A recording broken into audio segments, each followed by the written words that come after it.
Hello everyone and welcome back to the stay-at-home gardening videos.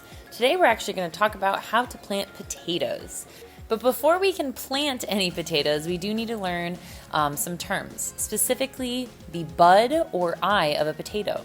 Either term refers to a small node that a new potato plant can grow from, and it creates a sprout.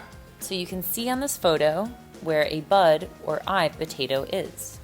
Now, just like every other plant out there, there are different varieties and sizes. This will influence how big or small you make your potato seed.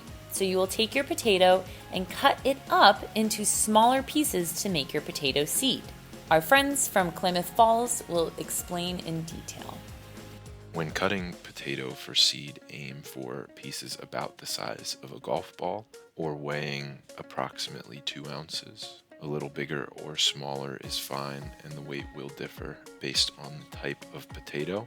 Each seed piece should contain at least 2 to 3 eyes, and you should avoid cutting through any of the eyes. That might affect the growth of a future sprout. Smaller potato varieties, or those that are around the size of a golf ball already, will not need to be cut and can be planted as whole seed pieces. Larger potato varieties, like a russet, should be cut long ways in order to give you a flat surface to then cut into quarters or smaller pieces based on the overall size.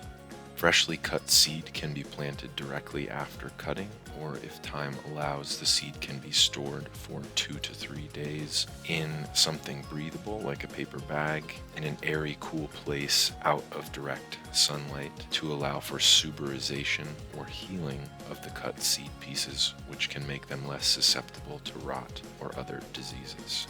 Good luck planting your potato seeds. Let us know if you have any issues or successes, and have a great day in your garden.